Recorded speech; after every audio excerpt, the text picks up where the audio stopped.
নমস্কার সকল শ্রোতা বন্ধুদের। আমি কিশোরয় ছোটবেলার সাথীর তরফ থেকে অয়ন। আজ সম্পূর্ণ একটি সত্য ঘটনা আমরা পরিবেশন করব। যিনি ঘটনাটি প্রত্যক্ষ করেছেন তারই কলমে এবং তারই কণ্ঠে। শুরু হচ্ছে গ্রাম বাংলার একটি সত্য ঘটনা, পাক। লেখিকা দেবারতী দাস বসাক।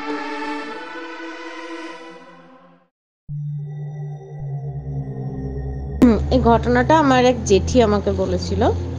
তো জেঠিরা যখন অনেক ছোট ছিল, ছোটতে কাটোয়াতে থাকতো ওরা। তাই হ্যাঁ, কাটোয়াতে থাকতো, জায়গাটার নাম কামাখ্যা ছিল, সামথিং লাইক দ্যাট। ঠিক আছে, ওরা আসামের কামাখ্যাতে থাকতো না, কাটোয়াতেই থাকতো। কাটোয়া ওই জায়গাটার নাম ছিল কামাখ্যা, বেরোম কিছু গ্রাম। ওখানে একটা পুকুর ছিল। পুকুরটাতে বহু বাচ্চা মানুষ নেমে ডুবে গেছে অনেকবার, অনেক কারণে। এবারে কেউ সেটা জানতো না, কেউ বলতেও পারেনি যে কেন ওটা হয়েছে। কিন্তু মাঝে মাঝে পুকুরটা থেকে দেখা যেত সেই আবোল তাবোল, আমরা যে সুকুমার রায়ের আবোল তাবোল আছে, ওই বইটা কতজন পড়েছি আমি জানি না। আবোল তাবোলে রামগরুরের ছানার যেমন মুখটা, ওই রকম ধরে নাও, মুখটা আর কানটা একদম কুলোর মতো, লম্বা লম্বা কান, হাতির মতো কান। কিন্তু হাতির মতো অত চওড়া নয়, সরু। আর লিকপিকে একটা কালো লিকপিকে একটা অবয়ব থেকে বেরোতো, পুকুরটা থেকে বেরোতো, আবার ডুব দিয়ে দিত। মাথাটা দেখা যেত, আবার ডুব দিয়ে দিত। তারপরে এরকম দেখা যেত মাঝে মাঝে হাত উঠতো জিনিসটার, হাত তুলে মনে হতো বাচ্চাদেরকে এরকম ডাকছে।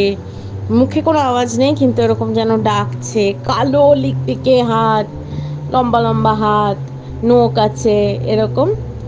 জেঠি দেখেছে মোট কথা। এবার আমারও শোনা কথা, আমিও জানি না, আমি চাক্ষুষ দেখিনি। এবারে জেঠি বলতো এরকম ঝিল বা পুকুরে, অনেক পুরনো ঝিল বা পুকুরে যেগুলোতে সংস্কার হয় না, সেগুলোতে এরকম পাকমারা থাকে। এবার তারা কি করে, জলের নিচ থেকে মানুষকে টেনে নিয়ে গিয়ে মেরে দেয়। মানুষ হোক, গরু ছাগল যাই হোক, যা পায় মেরে দেয়। মোট কথা ওর খাদ্য জাতীয় কোনো কিছু জিনিস যদি দেখতে পায় মেরে দেয়। এবারে এরকম হঠাৎ একদিন জেঠিরা পুকুরে, পাশাপাশি দুটো পুকুর, তো একটা পুকুরে ওরা নেমেছে, আর একটা পুকুরের থেকে স্লিপ কেটে জেঠির ছোট ভাই পড়ে গেছে। যে পুকুরটাতে পাক মারা আছে সেটাতে পড়ে গেছে।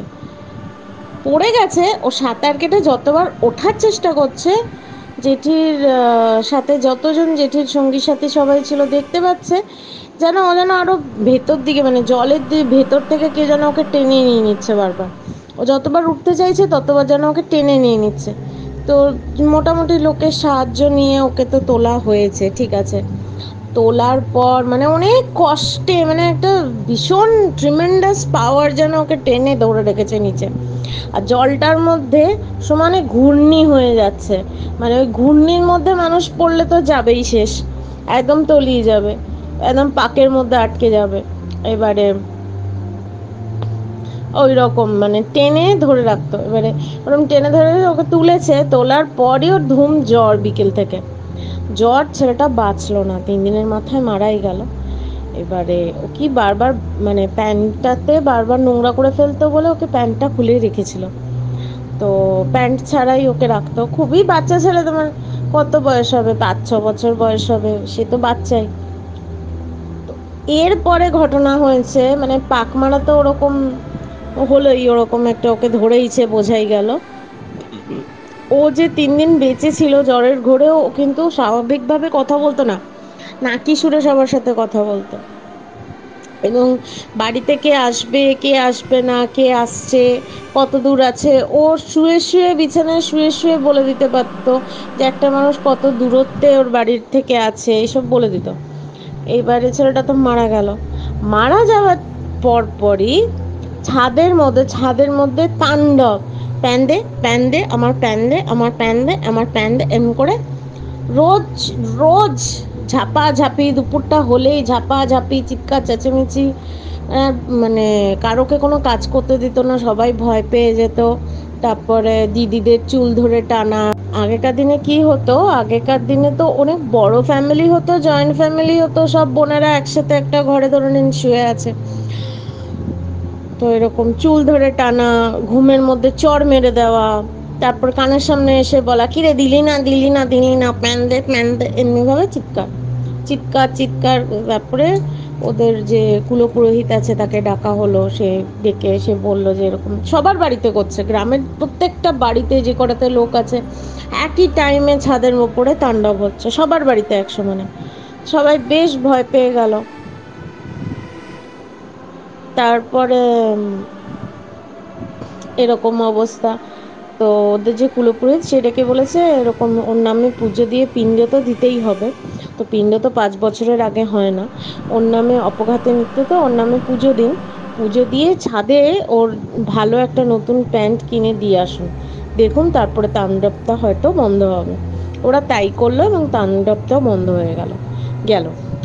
এবারে আমাদের দুর্গাপুরে ওখানে একটা, যারা দুর্গাপুরবাসী আছে যারা জানে, নার্সারি পুকুর বলে একটা পুকুর আছে, সে পুকুরে ঠাকুরের মূর্তি টুর্তি ভাসান টাসান হয়। আচ্ছা, আগে সংস্কার এখন তো সংস্কার হয়েছে, ওখানে ছট পূজার লোকে নামে টামেও, তাই এখন সংস্কার হয়েছে।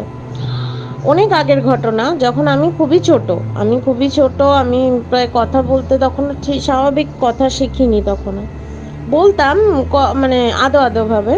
সেই টাইমে বাবা একবার সরস্বতী পুজো পরে ঠাকুর ভাসান দিতে নিয়ে গেছে। আমি পরিষ্কার দেখলাম জলের ভেতর থেকে একটা হাত আকশির মতো, আমার বাবা জলে নেমেছিল তো পাটাকে চেপে ধরেছে। এবার ওখানে যারা মাছ ধরে, অনেকেই আছে মাছ ধরে, বলছে এই তো পাকমারা আছে, পাকমারা সাবধান, পাকমারা আছে। পাকমারাটা কি? বাবা তখন জিজ্ঞেস করেছে পাকমারাটা কি, বলে পাকমারা এক ধরনের ভূত, তো জলে অপঘাতে যারা মরে জলের মধ্যে পুকুরে, তারা ভূত হয়ে ওরকম মানুষকে টেনে নিয়ে যায়। বাবার হাত পাটা এরকম ধরে রেখেছিল, 3-4 জন মিলে বাবাকে টান দিয়েছে, আর ওই পাকমারার হাতের ওপরে আগুন, ওখানে অনেকে সিগারেট খেত, আগুনের একটু ইয়েটা ফেলেছিল, ওই দেশলাই জ্বালিয়ে মনে হয় আগুনটা কাছে নিয়ে গেছে, ছেড়ে দিয়েছে। তারপরে ছেড়ে দিয়েছে, সে যাত্রায় বাবাকে তো বাঁচিয়ে নিয়ে চলে এলাম। যাই হোক, আমিও ভীষণ ছোট ছিলাম। টেনে টানতে টানতে নিয়ে চলে যাচ্ছে হড়হড় করে জলের মধ্যে, মানে এই দৃশ্যটা আমি নিজের চোখে দেখেছি। এবার মানে আমি একদম কালো দেখিনি, কিন্তু হাতটা একদম কাদা মাটির, যেমন কাদা মাটি মাখলে যেই রংটা হয় হাতের, সেই রং হয়ে গেছিল, মানে সেই রঙের জিনিস এসে বাবার পাটা আকশি মেরে ধরেছিল, এটা আমি দেখেছিলাম। তো এই ছিল পাকমারার ঘটনা।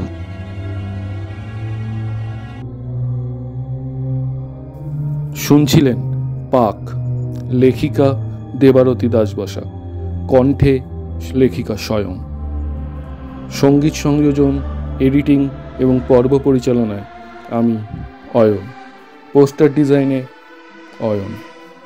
নিজেদের লেখা পাঠান ডেসক্রিপশনে দেওয়া আমাদের মেল আইডিতে। আমাদের সাথে জুড়ে থাকুন ফেসবুক, ইনস্টাগ্রামেও, লিংক ডেসক্রিপশনে। ধন্যবাদ, সাথে থাকবেন।